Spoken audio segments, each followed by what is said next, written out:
Yo tuve la bendición de nacer en un hogar con los principios de Dios desde el principio. Soy cuarta generación de cristianos evangélicos, tanto del lado de papá como de mamá. Y Dios me bendijo en nacer en un hogar integrado, un hogar con el temor de Dios. Y eso es lo que en buena parte me tiene aquí. Y fue ahí donde Dios me comprometió y me dio una nueva oportunidad. Y gracias a esa oportunidad de haber fallado, hoy estoy donde Dios me ha permitido ver milagros, señales, prodigios y hacer lo que más me gusta hacer. Hay cosas que hoy ya no me importan tanto como me importaban antes, porque confío más en Dios. Y hay otro montón de cosas que había dejado de que me importaran que retomé. Dios. A mí Dios me estaba inquietando desde muy niño a ser testigo de milagros y llevar el mensaje de salvación y vida eterna. Pero la religión me bloqueó. Y fue ahí donde yo empecé a experimentar y querer hacer otras cosas diferentes del evangelio. Yo no miraba en la religión una oportunidad. El pastor me dice, mira, fulanito tal se fue. Empezamos las Noches de Gloria en el 99, eran 2002, y yo quiero que tú sigas las Noches de Gloria, junto con Eduardo. Ah, perfecto. ¿Y Eduardo ha ido a las cruzadas? Sí, ya fue. Ah, dije, Eduardo ya sabe hacer Noches de Gloria. Cada historia tiene el poder de transformar vidas. Hoy conoceremos cómo la historia de grandes hombres de Dios se conectó con el propósito. Historias que te inspiran, te retan y te animan a seguir avanzando hacia tu propósito. Mi historia, mi propósito, con Andy Marchand. Bienvenidos a este nuevo episodio de Mi Historia, Mi Propósito. Soy Andy Marchand y el día de hoy de verdad me siento muy feliz, muy contento de recibir a una persona, un amigo, un pastor que ha sido un mentor y un guía para mí de inspiración, el pastor Raúl Marroquín, que hoy le puedo decir Raúl como un amigo y consejero. Bienvenido, pastor. Gracias.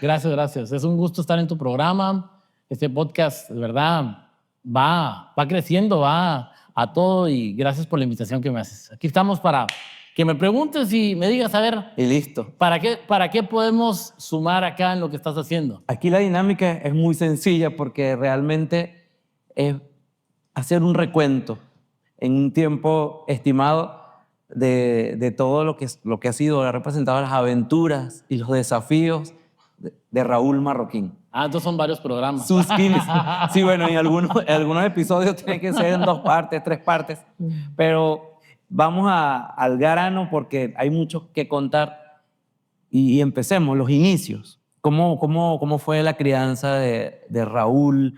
¿Dónde se crió? ¿Con quién se crió? ¿Vivió en un hogar de papá y mamá? Sí. ¿Un hogar disfuncional? ¿Cómo fue? No, yo tuve la bendición de nacer en un hogar con los principios de Dios desde el principio. Soy cuarta generación de cristianos evangélicos, tanto del lado de papá como de mamá. Y Dios me bendijo en nacer en un hogar integrado, un hogar con el temor de Dios. Y eso es lo que en buena parte me tiene aquí, porque la vida me llevó por diferentes momentos y etapas, pero desde el inicio tuve el temor de Dios en mi corazón porque mis papás me sembraron ese temor. Y a pesar que traté de darle vueltas a la vida y hacer mis vueltas al mundo y tantas cosas por ahí que pasaron, que ya te contaré, pues gracias a Dios terminé sembrado en el reino, sembrado bajo la palabra del Señor, y hoy pues full time trabajando para la obra del Señor con el pastor Cash en Noches de Gloria y un montón de proyectos más relacionados al reino de los cielos. ¿Cómo era su personalidad en la escuela, en esos primeros inicios de niño? ¿Cómo se recuerda a usted a mí? Bueno, siempre he sido una persona inquieta, bastante curiosa. O sea, a mí la curiosidad ha sido un elemento que me ha llevado a tener lo que hoy puedo decir que Dios me ha bendecido, pero también me ha metido a veces en problemas, ¿verdad? El curioso termina a veces curioseando donde no tiene que haber probado. Pero sí, la curiosidad siempre estuvo presente desde niño, un poco travieso, pero siempre contento. A mí me ha gustado ser feliz. ¿Alguna experiencia del llamado que recuerde cuando niño? Por ejemplo, en mi caso, mi infancia fue muy distinta porque no venía de padres cristianos. Mi mamá de 14 años, me parió de 14, mi papá de 15, unos adolescentes. Pero sí, en una etapa de mi niñez sentí un llamado muy fuerte y ahorita entiendo que era Dios. Para ese momento no lo comprendía. Pero dentro de la niñez, digamos de los 5 a los 10 años, algo espiritual o algo relacionado al llamado o al propósito que se haya manifestado. Mira, como a los 12 años, que es un poquito más de los 10 que me diste de margen, pero me voy a tomar 2 más, me recuerdo que estaba en una reunión de la iglesia. En ese tiempo las clases de niños le llamaban escuela dominical. Y en la escuela dominical yo le pregunto a mi maestro de escuela dominical que por qué hoy no mirábamos milagros. Y ahí fue donde dije, ¿qué pasó? ¿Por qué no hay milagros ahora? Y fue sumamente interesante porque la respuesta que me dio el profesor, el maestro de la clase, fue que ese había sido en otro tiempo, que eso era en la época de la iglesia primitiva, y esa fue la palabra que utilizó. Y en ese momento yo me bloqueé porque dije, ¿cómo va a ser posible que la iglesia primitiva, que para mí esa palabra a los 12 años me sonaba la iglesia de los Picapiedras, la caricatura de Pedro Picapiedra y Pablo Mármol, ¿te recuerdas de esa caricatura? Claro, claro. ¿Se vio aquí también? Sí, Ah, la vi. los Picapiedras. Los famosos Picapiedras. Dije, ¿por qué los Picapiedras tenían milagros y yo no? Ese fue mi pensamiento de niño, ¿verdad? Y me creó un vacío en mi pensamiento y un bloqueo para recibir el llamado que estaba teniendo de parte de Dios. A mí Dios me estaba inquietando desde muy niño a ser testigo de milagros y llevar el mensaje de salvación y vida eterna. Pero la religión me bloqueó. Y fue ahí donde yo empecé a experimentar y querer hacer otras cosas diferentes del evangelio. Yo no miraba en la religión una oportunidad. Yo miraba una limitación. Y tal vez mi mayor problema para mi llamado fue el ambiente religioso. Incluso yo decía, yo no quiero ser pastor. Hoy soy pastor, ¿verdad? Pero yo he visto mucha gente que dice, yo quisiera ser pastor. Pero es porque hoy ven una inspiración diferente de pastores. Hoy ven el éxito, hoy ven muchas cosas que inspiran al ministerio. En esa época, cuando yo estaba niño, pues no era así, era otra cosa. Bueno, yo recuerdo que yo me acerqué a una iglesia y me integré. Siempre la música había sido parte de mí. Y empezamos y me metí como baterista y toda la vuelta. Y resulta que un día se nos ocurrió montar un nuevo tema que acababa de salir, el de Marcos Witt, Poderoso, que lleva la guitarra. Poder, din, din, din. Y cuando escucharon solo en el ensayo, uno de las diáconas fue a decirle el recado del chisme a la pastora. Y nos han podido reunir. Y nos pusieron en disciplina porque decían que esa era una música del diablo. Imagínense el nivel que ya comprendo. Pues era algo que, por ejemplo, eso a mí me confundió y me alejó. Sí. Y me llevó, bueno, a un proceso que justamente hoy no es mi historia, pero ¿qué pasó allí cuando hubo esa ida y vuelta? ¿Cómo fue eso? Bueno, la ida y vuelta, solo la ida y la vuelta son largas. Pero me voy a ahorrar la parte de lo que pasó en medio de esos años que me alejé de Dios. Y empecé, te podría resumir esos años entre los 12 y los 19 años, 20 años, una edición de lo que conocía de la palabra de Dios. Yo le llamaba una edición porque yo sabía dónde estaba Dios, yo sabía quién era Dios para mí, yo sabía quién era Jesús, pero yo lo utilizaba a Él. Cuando yo tenía un problema, me acercaba a Dios, y cuando no tenía ningún problema, pues me alejaba de Dios y hacía cosas que desagradaban a Dios. Entonces yo la Biblia prácticamente la tachaba no literalmente, pero ya no, este versículo no es para mí, no, esto no es para mí. Esta página no, esta página a lo mejor la quito, ¿verdad? Solo lo que me convenía, cuando me convenía, estaba cerca de Dios. Y ese entrar y salir me hizo tibio, me hizo una persona tibia. Y la palabra de Dios es clara que dice que por no ser ni frío ni caliente te vomitaré de mi boca. Y fue justamente en ese momento donde un amigo, al cual le agradezco, Byron, siempre doy testimonio de él, porque ese hombre me tuvo paciencia, ese amigo mío me tuvo paciencia de llamarme, invitarme a un grupo, me llevaba, me traía, me obligaba, me comprometía, hablaba con mi mamá me comprometía a mí, entre los dos me hacían unas encerronas para yo que estuviera en el grupo, que cuando no logró llevarme al grupo, puso el grupo en mi casa con la autorización de mi mamá. Y entonces ahí ya me tenía apresado, ¿verdad? Y me recuerdo que poco a poco me iba confiando algunas cosas y yo pues vivía una vida bastante hipócrita, entonces yo tenía la cara para poder estar delante de los cristianos y decir que era cristiano, porque mi familia era cristiana y yo era cristiano, y tenía la cara para en la noche ir de fiesta, ¿verdad? Con mis amigotes. Y me recuerdo que esa tarde yo le decía a Byron, mira, terminemos temprano el grupo porque tengo que hacer después. O sea, como que nadie se hubiera dado cuenta, ¿verdad? Yo me iba de fiesta. Y me dice, va, ok, solo te voy a pedir algo, dale la bienvenida a los nuevos convertidos. Y entonces le doy la bienvenida al nuevo convertido, que ese día se había convertido, Alejandro se llama. Y entonces Alejandro acepta a Jesús, él muy tocado, y yo le doy toda la bienvenida, hablar, orar, leer, así. Se sabía el guión. El guión me lo sabía. Llego, lo dejo ahí en la casa, me voy, y el chiste es que voy entrando a una fiesta y me encuentro a Alejandro sentado en una silla, así. Y cuando me ve, se le ilumina el rostro y me dice, wow, yo no pensé que te fuera a encontrar aquí. Mira, me dice, yo entré con todos mis amigos, yo ya no me siento bien aquí. Este ya no es mi ambiente. Él había aceptado ese día. ¿Tú me podrías ir a dejar a mi casa? ¿Traes carro? Sí, le digo. ¿Ahora qué le dije que sí? Dios me dio una palabra que te viniera a buscar aquí a rescatar. Y entonces, yo hipócritamente todavía digo yo, si lo voy a dejar y vive cerca, me va a dar tiempo irlo a dejar. ¿Dónde vivís? En tal lugar. Me dice, en 15 minutos voy y vengo. O sea, vive cerca. Lo voy a ir a dejar. Y lo subo al carro y casi que subite rápido porque Se acaba el reventón. Llegué, lo dejé en su casa, él cierra la puerta y oigo la voz de Dios por primera vez. Y la primera palabra que Dios me da es hipócrita. Uy.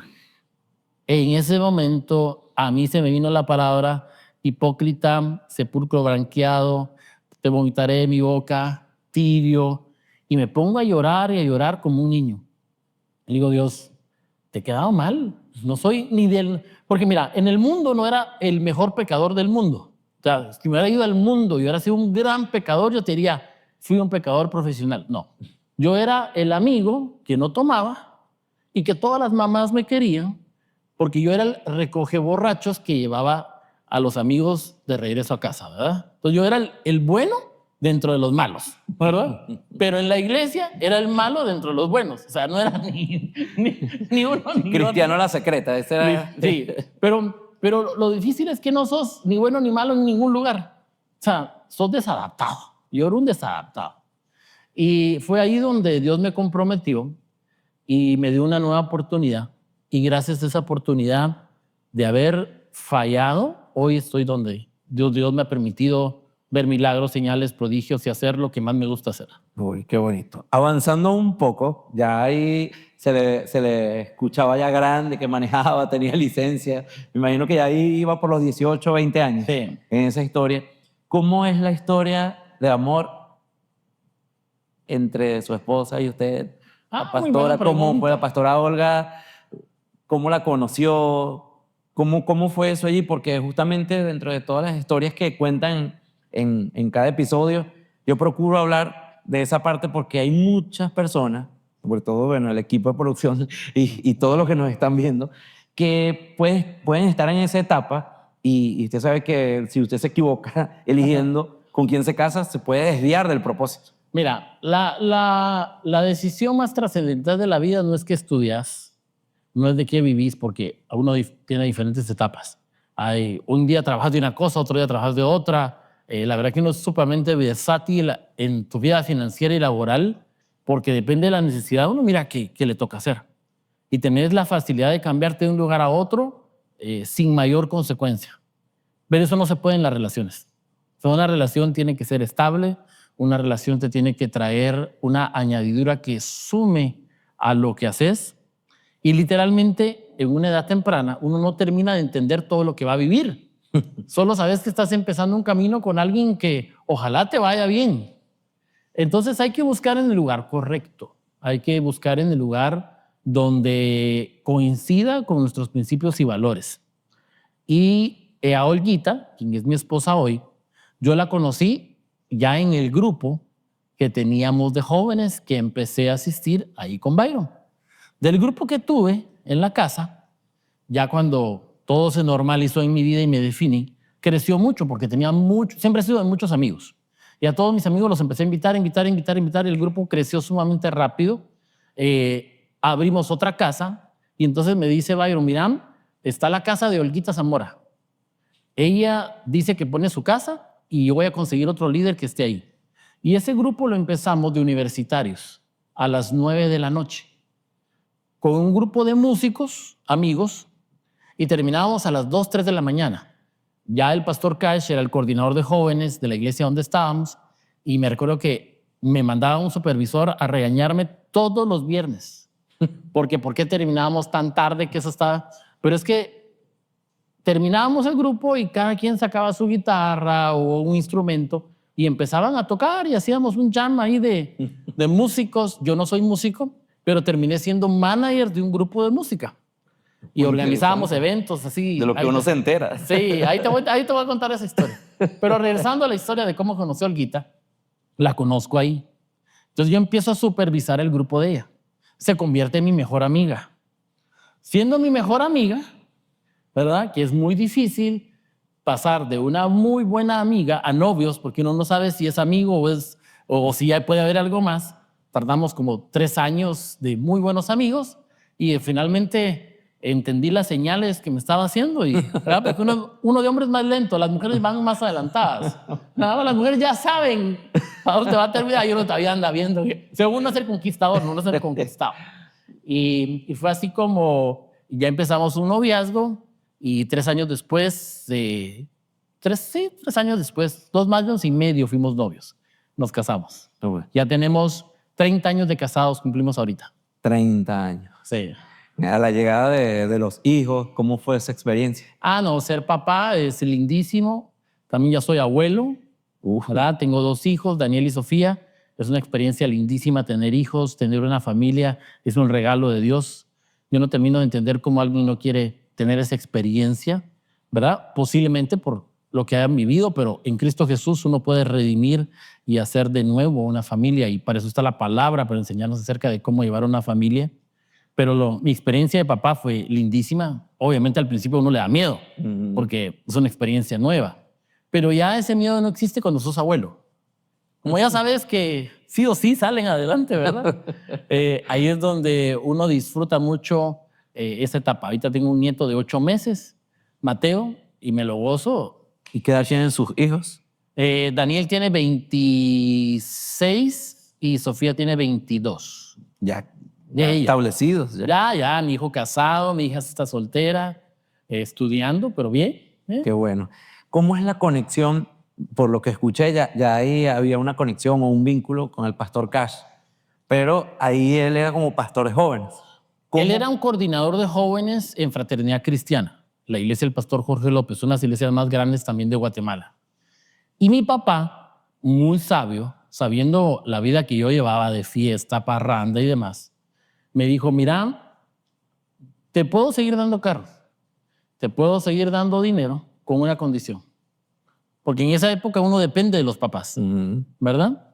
Y el sí, el no es muy difícil, que sí, que les das permiso y que no les das permiso.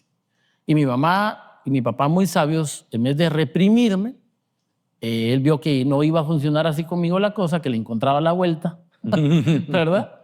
Entonces me dijo, mira, te voy a dar carro, te voy a dar todo. Un requisito tenés. Tienes que ir al grupo de jóvenes que tiene el pastor Cash. ¿Quién es él? Pues mira, tú anda.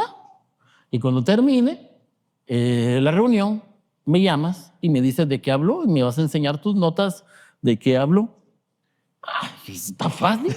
O sea, yo soy muy práctico, soy muy práctico. Si eso funciona y me da carro y me da plata y tengo permiso. No se diga más. Me fui. Y empecé a asistir al grupo. Ahí fue donde me encontré a Byron, que la mamá de Byron era amigo de mi mamá. Y entre los 3 hicieron una confabulación para ponerme el grupo a mí. Pero me recuerdo entonces que un día el pastor Cash predica un mensaje muy sencillo. ¿Cómo le llaman aquí a donde guardan el carro? ¿Garaje? ¿Garage? Ah, un ¿Garaje? garaje. Un garaje. Y dice, si tú naciste en un garaje, ¿eres auto? No. Si tú naciste en un hogar cristiano, no eres salvo. ¿Cómo sabes tú que si hoy mueres, te vas al cielo? Esa pregunta me hizo. Y yo nací en un hogar cristiano, me considero cristiano porque mis papás son cristianos, voy a la iglesia los domingos porque mi papá eso sí nunca nos dejó faltar, pero yo no sé que si me muero hoy, me voy al cielo. Y por un ratito vi una película de mi vida y dije, sí tengo mucha probabilidad de morirme, porque lo que andaba metido, lo que hacía era de mucho riesgo. Y dije, creo que sí me conviene saber a dónde me voy si me muero. Y ahí ese día yo acepté a Jesús en mi corazón. Y empezó un cambio radical. Conocía de Dios, pero no tenía a Dios en mi corazón. Y fue ahí donde todo empezó a cambiar. Ese último Y después fragmento. de eso ya, la historia, ya cuando él empieza la iglesia y todo, yo me voy detrás de él y aunque era prohibido porque la iglesia donde íbamos el pastor lo bendijo, el pastor Jorge lo bendijo, él empezó la obra nueva en una iglesia nueva que hoy es Casa de Dios. Algunos conocerán de Casa de Dios. Llego yo a la casa donde él estaba, habían 5 familias ahí, yo me llego a meter a la sala y el pastor me ve, casi que no, me voltea la cara y al final del servicio sale y me dice, ¿no puedes estar aquí? ¿Y por qué? Porque no. Yo dije que nadie podía venir, pero es que mira, no, y no, y no. Y el Espíritu Santo me había tocado en esa reunión tanto. Yo había caído en el Espíritu, nunca había recibido el Espíritu Santo. Y entendí un montón de cosas que me pasaban, y un montón de cosas que había visto, y un montón de cosas que nos pasaban en el grupo de manifestación del Espíritu Santo. El Señor nos llenaba de gozo, ¿verdad? Y nos agarraba risa. Y llegaba un evangeloide que era un supervisor que no entendía de nada de la unción y decía, te reprendo espíritu de risa, ¿verdad? Y la cosa, y más risa nos daba, ¿verdad? Y entonces me habían metido en la cabeza que eso eran las manifestaciones del diablo. Y yo, y ahora entiendo, ¿cómo el diablo te va a dar gozo? O sea, ¿cómo el diablo te va a dar gozo? O sea, a mí no se me ocurrió pensar en eso, ¿verdad? Y fue así donde dije, no, yo esto ya lo he vivido, me lo han reprimido y yo quiero esa manifestación del Espíritu Santo para mi vida. Y le contesto al pastor y me dijo, bueno, ¿qué me queda? Quédate pues. O sea, pero casi que, ¿verdad? Y cuando empezó todo el tema del servicio y que había que empezar a llevar cosas, en mi carro metíamos la única posesión que teníamos en la iglesia, un púlpito de madera y una bocina. Ese era todo nuestro inventario y cabía en el sillón de atrás de mi carro. Entonces yo le llevaba el púlpito y empecé de servidor voluntario porque no me lo pidió, yo me ofrecía a llevarle eso y atenderlo y desde ese día pues aquí ando. Ay. Y cómo, bueno, y aquí tengo una gorrita de Noches de Gloria que desde que yo supe de todo esto, eso a nosotros aquí en la iglesia nos impactó muchísimo. Ahorita vamos a hablar de esa conexión de Noches de Gloria y cuando formalmente le dijeron, heme aquí, o ven, vamos a trabajar, vamos a entrarle a esto en Noches de Gloria. Usted estuvo allí como coordinando algunas de las redes, pero ¿cómo fue el momento que conecta con Noches de Gloria? Porque aquí para nosotros ha sido una bendición. Es impresionante cómo yo recuerdo la de 2012, que allí yo estaba, ya tenía 7 años, yo llegué en el 2100. Me hizo pedazos ahora. Pero aquí en la iglesia, hoy todo lo que pasó, el avivamiento, era una iglesia de 400 personas aproximadamente, y cuando entramos en todo el proceso del evangelismo, eso fue algo impresionante que pasamos de un local de 400 a hacer prácticamente una cantidad de servicios hasta que llegamos a un lugar de 2000. Nos corrieron de un centro comercial porque colapsamos totalmente el Sambil Hotel y allí fuimos a Arena Plaza y todo el movimiento. Ustedes ni se imaginan la magnitud de bendición que desatan donde llegan, pero y hablándolo del punto de vista personal, ¿qué ha representado Noches de Gloria para Raúl Marroquín? Noches de Gloria ha sido mi propósito de vida.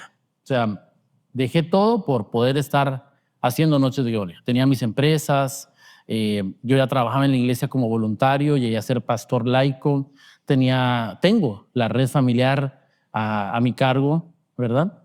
Y en esa época ya la red ya había crecido. Noches de Gloria empezaron en el 99. Yo tomé Noches de Gloria en el 2002 de una oportunidad que alguien dejó. Muchas cosas de las que he hecho en la vida, no fui el primero que me llamaron. He sido el segundo, tercero, yo no sé cuántos más han pasado antes de la oportunidad, pero la oportunidad de Noches de Gloria no la tuve yo de primero. La tuvo alguien más. Pero esa persona deja el cargo y se va. Y el pastor se recordaba que cuando estuvimos en el grupo de jóvenes, yo era manager del grupo de música, de Sebna, ¿verdad? El grupo se llamaba Sebna. Su época fue muy conocido y fue un grupo cristiano, pero solo tocábamos en lugares públicos, casi no tocábamos en iglesias. Íbamos a discotecas, íbamos a universidades, parques, a evangelizar. Y nos caía duro, ¿verdad? Los evangélicos nos daban duro. Solo el pastor nos defendía. El pastor Cash siempre nos defendió y nos dio la oportunidad. Y decía, no, muchachos, vayan con cuidado y porque nos íbamos a meter a las discotecas a tocar. Y la música era como en aquel tiempo de YouTube, ¿te acuerdas de YouTube, el grupo? Sí. YouTube era la música, un rock progresivo, muy interesante, muy contemporáneo. Y yo era el manager que conseguía dónde ir y los contratos y qué hacer y la producción. Y me empecé a especializar. Incluso el primer disco que se grabó, hicimos un estudio en mi casa, así como el que tenés acá. Hicimos un estudio, lo improvisamos, compramos una primera consola Tascam automatizada. En ese tiempo era wow, era la tecnología. Pero bueno, el pastor me dice, mira, fulanito tal se fue. Empezamos las Noches de Gloria en el 99, eran 2002, y yo quiero que tú sigas las Noches de Gloria, junto con Eduardo. Ah, perfecto. ¿Y Eduardo ha ido a las cruzadas? Sí, ya fue. Ah, dije, Eduardo ya sabe hacer Noches de Gloria. Entonces empiezo yo a trabajar en ese momento a tiempo completo en la iglesia, porque tenía que empezar a viajar. Y la administradora de la iglesia también se había ido. Entonces me dice, vas a hacer 2 funciones. Vas a ver la administración de la iglesia y vas a ver el tema de Noche de Gloria. Y así empieza mi historia en Noche de Gloria en el 2002. Y una de las primeras cruzadas que hice, mejor dicho, la primera cruzada que hice fue aquí en Venezuela, en Puerto Ordaz. En Puerto Ordaz. Esa fue mi primera experiencia de Noche de Gloria. ¿Ah? Lo que alguien más no quería. Sí, qué poderoso. Yo creo que ahí hay un mensaje importante e interesante en saber esperar y también saber aprovechar las oportunidades. Sí. Milagros de manera personal, ya evidentemente nosotros fuimos o escuchamos ese testimonio, pero para pues, ir cerrando esta primera parte del episodio, me encantaría que pudieras compartir la experiencia que recientemente tuviste y aparte de eso, el milagrón que Dios te dio. En estos 20 y pico años he visto muchos milagros, señales y prodigios. He visto paralíticos caminar, ciegos ver, sordos escuchar, niños, mujeres, hombres. He visto cosas difíciles de explicar, pero lo único que puedo es testificar que es un Dios todopoderoso el que tenemos y que obra de maneras que no entendemos con poder y autoridad. Pero recientemente el año pasado me detectaron un tumor en la cabeza, en el nivel del cráneo, que el tumor se comió el hueso. Yo tenía un hoyo de este tamaño, ¿verdad? En la cabeza, que estaba tapado únicamente por el tumor. Si el tumor se movía, yo me desangraba inmediatamente, ¿verdad? Eso era como tener un corcho. Se me movía y me moría. Entonces entré repentinamente, nunca tuve un problema de dolores, manifestación y todo, solo había una textura diferente y me tocaba aquí como blando. Cuando voy con la revisión del doctor, el doctor se asusta, haciéndote corta la historia. En cuestión de 15 días yo estaba acostado en un quirófano siendo operado de emergencia. Rapidísimo. Sí, o sea, no había chance de más porque si eso se me llegaba a mover, y el doctor incluso me preguntó cuánto tiempo yo había sentido, se dije más de un año, y el doctor dijo, mire, usted se ha subido un avión en este año, todos los meses. Y eso era, me dice, mire, usted está vivo de milagro. Ya el primer milagro fue no haberme muerto al momento de la presión que te genera el avión en la cabina, al momento de estar presurizado del avión. ¿Verdad? Eso, hubiera podido mover 1 milímetro y eso era inmediatamente. Para hacer corta la historia, En 15 días se toma la decisión, hacen todos los exámenes, entro al quirófano, me quitan el tumor, la operación es un éxito, lo que era en 6 horas, 8 horas, lo hacen en la mitad de tiempo. Y me recupero muy rápido, muy, muy rápido. Pero mandan el tumor a análisis, a biopsia, y cuando analizan el contenido de qué estaba formado el tumor, descubren que eran unas células peludas cancerosas. Llaman células peludas porque es un tumor que es 100 veces más agresivo que una célula cancerígena normal. Una célula cancerígena normal ataca en relación de 4-1 a las células sanas, ¿verdad? Este ataca de 100-1. Es sumamente mortal. Es un tumor formado por esas células cancerígenas que hubiera implicado entre 40 y 50 quimioterapias y unos promedio de vida de 5 a 6 meses. Eso fue en mayo del año pasado, 2024. En la misma semana que recibo esa noticia de que el tumor era canceroso y que definitivamente yo estaba en una situación muy delicada, mi hijo me cuenta que iba a ser abuelo. Y entonces empieza el conflicto. ¿A quién le creo? ¿A Dios, que me está diciendo que hay una generación por delante y es mi nieto varón que va a seguir con el apellido? ¿O a Satanás con sus mentiras de que esto no se terminó? Y cuando te toca ver milagros, te los disfrutas, pero cuando te toca vivir un milagro, no es igual. Tu fe se ve probada. Pero fue la fe de mi esposa que me sostuvo y me dijo, te vamos a hacer todos los exámenes y no vas a faltar a ninguno de ellos, pero solo vamos a guardar ese archivo para testificar del poder de Dios.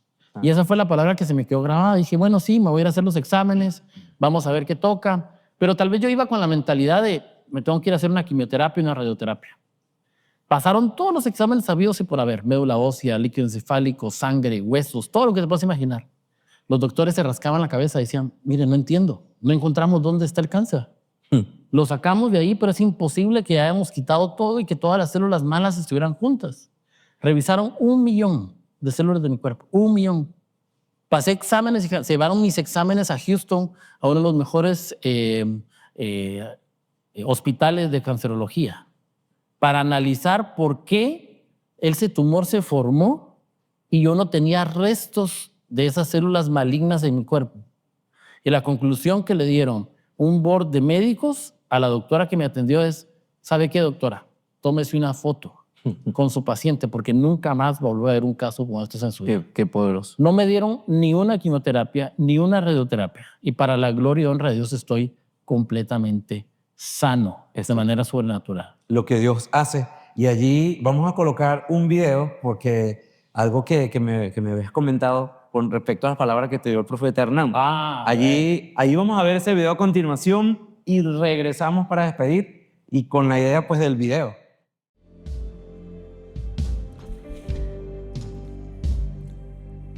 Hay un espíritu de muerte que está saliendo de tu casa y nunca más volverá a tocar a nadie en tu familia. Nunca más intentará tocar a nadie en tu casa. Hay un espíritu de muerte que dio vuelta a tu familia. Ha querido tocarte, pero no ha podido, dice el Señor.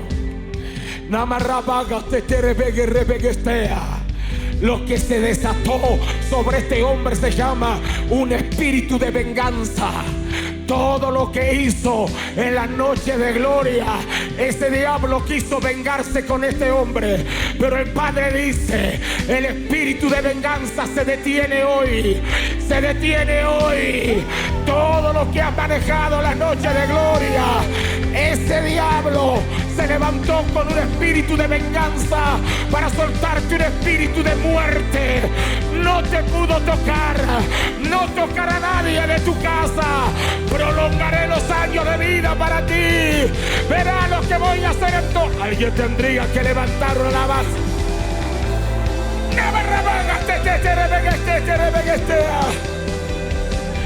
Verás milagros como nunca has visto. Vas a poner las manos en enfermos terminales y se van a sanar. Namacucarrabagaste que te rebeguestea. El Padre dice: personas al borde de la muerte, le vas a poner las manos y los vas a sanar. Namarrabagaste que te que dile que y replere que te rebegueste. Ni marrabagaste te. Llegarán días que te van a decir: si no puede venir usted a la noche de gloria, mándelo a ese pastor, porque ese hombre maneja una unción de milagro tan fuerte. Desde hoy se te va a activar una unción de milagro. Todo lo que fue un espíritu de venganza para quitarte la vida, hoy se revierte en unción de milagro para ti. Nadie morirá en tu casa. Ninguna enfermedad terminal los alcanzará a ninguno de ustedes. Bendita será tu casa. Verás milagros como nunca viste. Los verás desde hoy. Alguien que levante esa alabanza. No levantes alabanza. ¿Qué les pareció esa palabra? ¿Cómo fue esa experiencia recibir esa palabra del profeta Hernán? Solo recordar, ver lo que viví. No estuvo fácil. Tampoco me arrepiento, porque mi vida cambió. Mira, hoy, después de haber visto la muerte tan de cerca y tan a prueba el tema, porque no es lo mismo decir: si Dios me muero, voy en Cristo. O sea, eso no, espérate. Hay que estar ahí. Hay que ver la línea ahí, cómo se siente. Y sobre todo cuando, pues, tenía tantas cosas que yo quería ver a mi nieto y todo eso que te comenté. Pero empiezo a valorar, primero, mucho más la confianza en Dios. Hoy confío en Dios de una manera que si ya confiaba en Él, hoy confío más. Segundo, hay cosas que hoy ya no me importan tanto como me importaban antes, porque confío más en Dios. Y hay otro montón de cosas que había dejado de que me importaran que retomé. Creo que esa confianza en Dios de un nivel diferente que tuve que experimentar para que mi fe creciera y mi fe se usara, porque al final la fe ya la tenemos, solo tenemos que decir si la usamos o no, me llevó a poder encontrar un mayor propósito en mi vida. Y uno de esos propósitos es Noche de Gloria, ver milagros, señales, prodigios, llevar esa palabra de esperanza a más personas.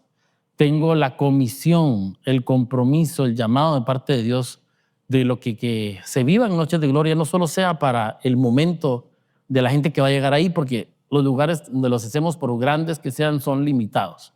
Hoy hay tecnología, hay redes sociales, y sería lindo que más personas vieran esos testimonios a través de todos esos recursos que tenemos. Y sé que contigo lo vamos a lograr también. Amén. Muchísimas gracias, pastor.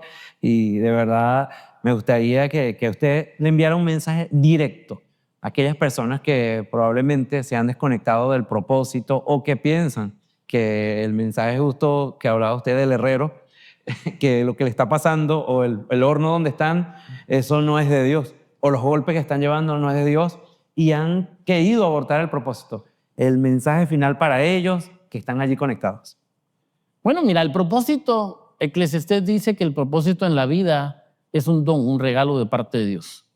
Todos tenemos talentos, todos tenemos algo para lo que somos buenos. Y dice: es que yo salí bueno para esto. Sí, eso te lo dio Dios. Pero cuando juntas tu talento con la voluntad y el camino que Dios ha diseñado para ti y pones al servicio esos dones y talentos al servicio de Dios, es cuando encuentras un propósito. Y ese propósito trae una felicidad y una realización que nada en la vida te lo va a dar. Por eso dice Eclesiastés que es el don de Dios poder disfrutar de 3 cosas: de tu trabajo, eso es el número 1, del fruto de tu trabajo y de la mujer de tu juventud. Son los 3 mejores regalos que tenés al encontrar un propósito en Dios.